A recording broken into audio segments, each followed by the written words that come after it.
Blood Diamond. Blood Diamond nous parle de ces événements tragiques qui se sont passés en Sierra Leone à l'époque où la guerre civile faisait rage. Et là, on suit les aventures d'un mercenaire, de quelqu'un qui va spécialement dans ce pays pour chercher des diamants. Et il va entendre parler d'un diamant gros comme un œuf de pigeon. Et il va se mettre à sa poursuite. Charles, c'est réalisé par qui? Edward Zwick, né en 1952, qui a commencé à travailler à la fin des années 1980. Son premier film était une comédie à propos d'hier soir avec Demi Moore. Je l'ai pas vu.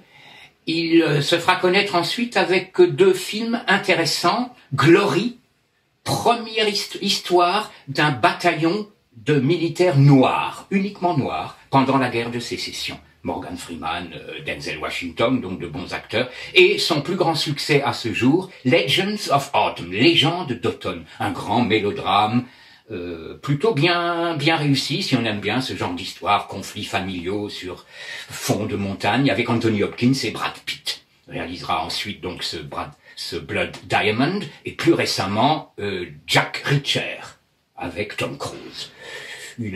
C'est un metteur en scène qui est capable d'aborder divers sujets relativement audacieux. Le Dernier Samouraï, c'était de lui aussi? Alors, Le Dernier Samouraï, j'allais aussi en parler. C'est également de lui. C'est un film qui, très curieusement, a été rejeté par certains, alors que d'autres l'admirent énormément en disant que c'est peut-être le plus bel hommage qu'on ait pu faire à Akira Kurosawa. C'est un film intéressant, qui était un peu long, avec Tom Cruise, et c'est vrai que je pense que c'est un film qui mérite d'être vu.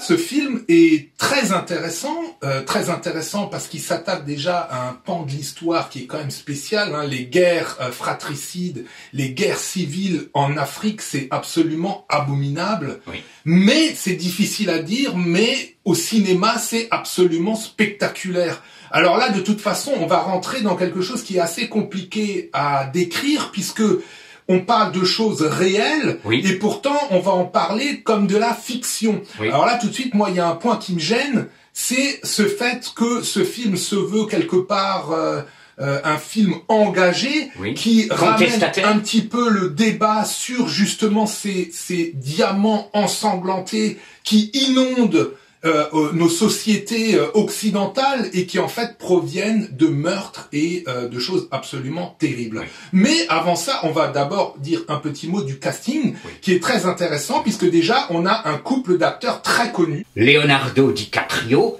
qui déjà à l'époque était connu, à mon avis, l'un des meilleurs acteurs de sa génération, ouais, qu'on a découvert dans les années 90, avant même Titanic.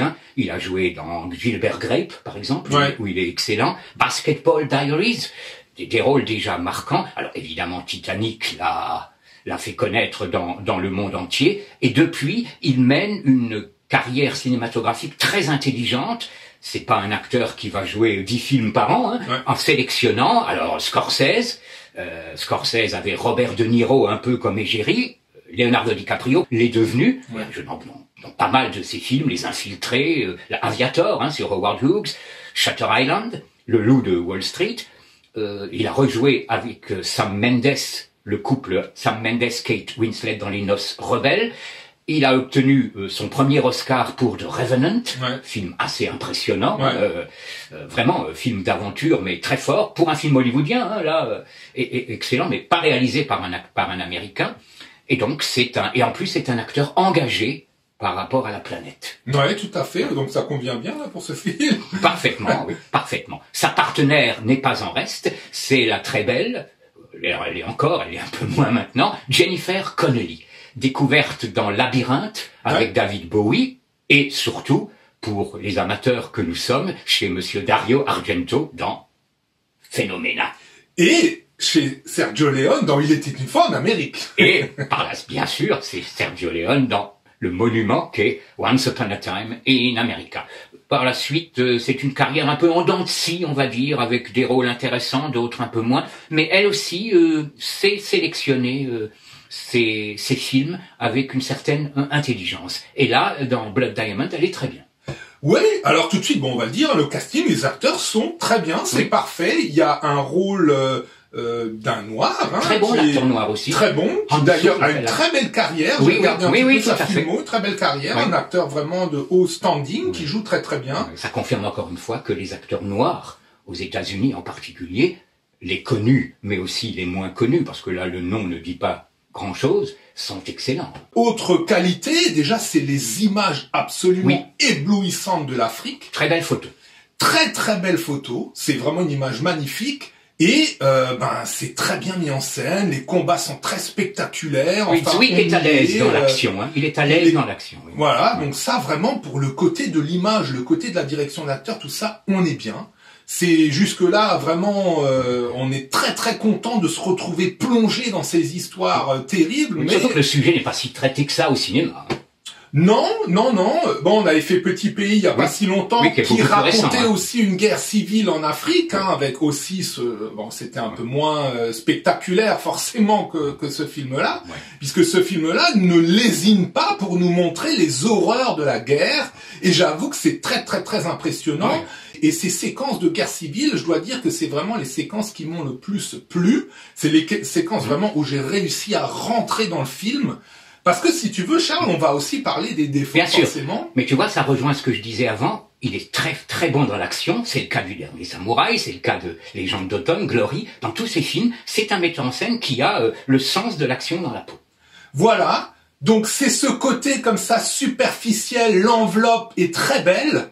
Maintenant, on va passer un petit peu plus, on va rentrer un petit peu plus en profondeur, et là, on va se rendre compte qu'il y a vraiment des choses à redire, vraiment des choses très très agaçantes pour ne pas dire plus. Moi, la première chose que je dirais, Charles, c'est que malgré ce jeu d'acteur très performant, je n'ai jamais réussi à rentrer dans le film.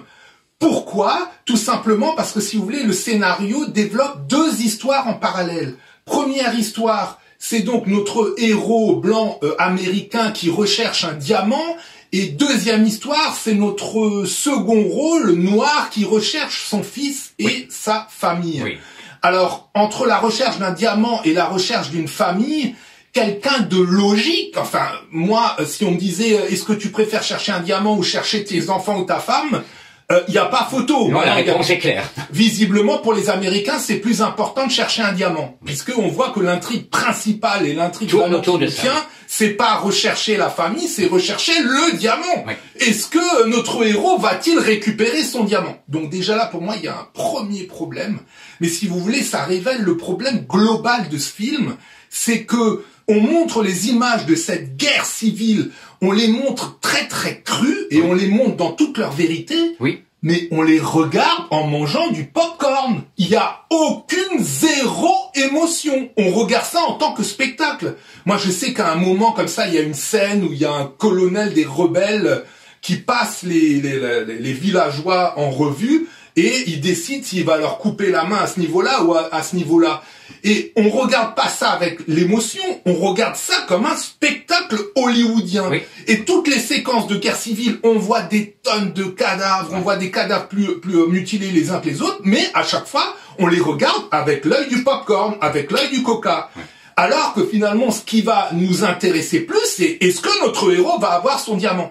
Donc pour moi, il y a quelque chose de très pervers et qui me casse vraiment les noisettes chez les Américains ou dans le cinéma spectacle en général, c'est que là, il y avait moyen de faire un film qui développe une émotion extraordinaire si vraiment on s'était attaché à la recherche de cette famille et se rendre compte réellement de ce que c'est que la guerre et s'identifier aux Noirs, le film serait rentré dans la légende.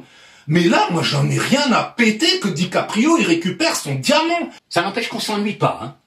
On s'ennuie pas, c'est un film qui est comme une fois, la mise en scène est de qualité. Voilà. Oui. Mais bon, je vais encore rajouter un deuxième coup de pique, hein, parce que allons-y gaiement. Oui, et là, Charles, je pense que tu auras plus de choses à dire, c'est que ce manque d'émotion, l'émotion au cinéma arrive toujours grâce à la musique. C'est la musique qui fait parler ce qu'on ne peut dire. Et là, la musique, elle est, je dis pas qu'elle est ratée, mais franchement, elle est bébête, quoi. Oui. c'est une musique d'action, bam bam bam bam bam bam, oui. Aucune émotion dans la musique. Oui, tu l'as remarqué, Sacha? Je suis d'accord avec toi. C'est pourtant un compositeur intéressant. C'est James Newton Howard. On a déjà parlé de lui. C'est lui qui a fait l'Expérience interdite, que nous ferons un jour, je pense, le film de Joel Schumacher. C'est le compositeur attitré de M. Night Shyamalan, Sixième Sens, etc. Et c'est un compositeur intéressant, mais qui a, là, dans cette période, le défaut qu'avait le grand James Horner, en faire trop. Il a fait, je crois, 5 ou 6 films, ce qui est énorme. Et donc là, je dirais pas qu'il a bâclé, mais je dirais qu'il s'est contenté d'accompagner sans chercher effectivement à émouvoir, voire à nous frapper. Oui, mais on a l'impression que c'est une volonté de la production. Enfin, on a l'impression qu'ici ils sont tous mis, quoi. Oui, la production, le réalisateur, le compositeur. Oui, alors je ne sais pas qui l'a choisi, parce que Le Dernier Samouraï, c'est Hans Zimmer, Glory, c'est James Horner, également Légende d'automne, donc on peut pas dire que c'est le compositeur attitré. Ouais, moi je n'accuserai pas le compositeur. Pour moi, c'est une volonté déjà à la base de la production. J'ai l'impression, quoi. C'est Hollywood, quoi. Oui, c'est Hollywood. Hollywood, ils en ont rien à péter des nègres, quoi. Là, c'est vraiment les nègres. Allez, vas-y. C'est vraiment de la boucherie à spectacle, quoi. Donc quelque part, on se retrouve, c'est un peu bizarre parce que comme tu dis, c'est un film où on s'ennuie pas. Oui. Et tout d'un coup, quand les rebelles arrivent, c'est ultra réaliste et on ressent vraiment toute la force de spectacle de cette guerre qui est très très très impressionnant. Tout ce côté image, vraiment, c'est vraiment un film pour le coup extraordinaire. Oui. Mais tout le reste, rentrer en profondeur, prendre conscience des choses. Ah bah non, là c'est Hollywood, là c'est DiCaprio.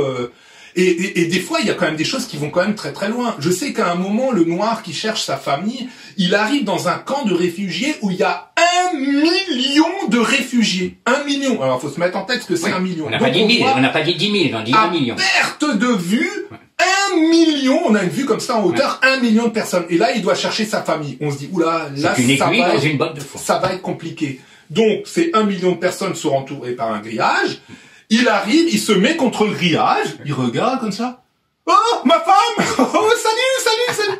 Il voit sa femme, il y a 1 million de personnes, il trouve sa femme en 30 secondes, quoi. Ça, c'est typique de scénario hollywoodien. Donc, il y a ces mécanismes vraiment grotesques, quelque part, qui ne servent pas du tout ce film. D'ailleurs, on pourrait comparer pour terminer, avec un film plus récent, qui est Timbuktu.